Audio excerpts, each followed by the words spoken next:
Hey, what's up? Welcome back to Travel Tech.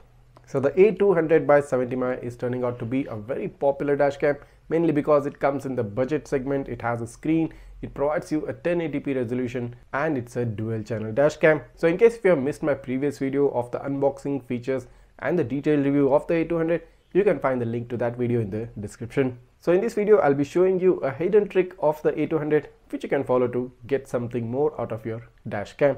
What's that trick? Let's take a look. So if you can see right now, the 70mai A200 is currently recording both the front and the rear camera. So this is the upper front camera power cable and the rear camera cable is connected to the dashcam. So let's head into the settings and then enter the video settings. In the video settings, let's jump onto the resolution aspect and click on the yes button.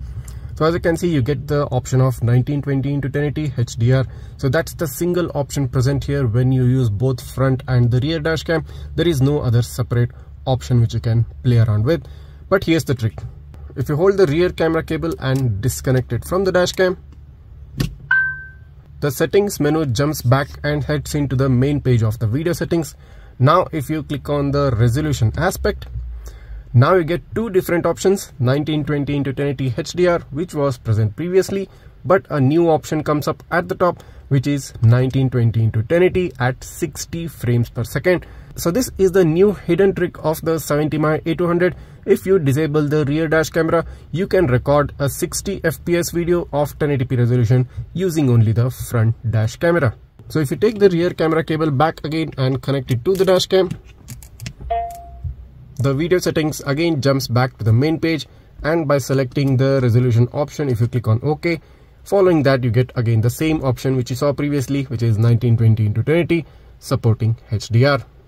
So taking a look at the side-by-side comparison, on top you find the 1080p HDR footage at 30 frames per second. Now for the sake of this video, it has been upscaled to 60 fps. It has a bitrate of about 10,800 kbps and the file size is about 70 MB per minute for the front dash camera. So in this mode, both front and rear camera can be used. At the bottom you find the 1080p 60 fps video without HDR. So this has about 18,900 kbps of bitrate and about 137 MB of file size.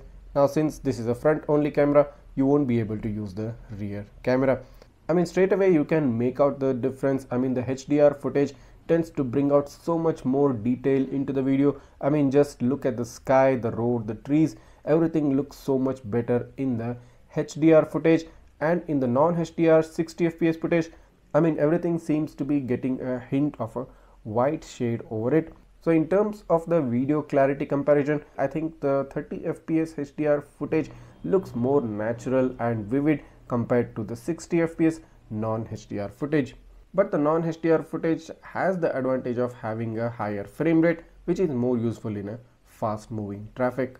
So taking a look at the license plate readability of the 60 fps non-HDR footage, now a very crystal clear read of the license plate at a close range. You can even make out the IND lettering on the left corner of the plate. This camera gives an excellent performance at a close range. All 1080p cameras do. But what happens if you try to capture a license plate of a moving vehicle? That is where the 60 fps frame rate comes into play. Take a look at the white Fortuner on the right. So if I pause the video and zoom in, now I can make out the number plate in this, even though the number plate size is pretty small and even though the car was moving at a moderate speed. So this is where the 60 fps frame rate will work in your favor, because a 30 fps video will have half the frames of a 60 fps one, and in conditions where you're trying to catch the license plate of moving vehicles, it might tend to lose out some quality. So even though the footage in comparison might seem to be having a white tone to it, the overall usability of the 60 fps in terms of catching license plates is definitely better compared to a 30 fps one. So follow this trick and get yourself a 60 fps video in your A200 dashcam. Well, in case if you haven't purchased the A200, the link to purchase it is provided in the description below. Head down onto the description, you'll find all the links right there, along with the links for its CPL filter and the hardware kit as well. If you have any more doubts or queries, do write them down in the comments and I'll try to answer them as soon as possible. So I hope you liked this video, and in case if you did, make sure to go ahead and hit that subscribe button and smash that like button. Also, don't forget to hit the bell icon so that you get notified each time I upload a new video.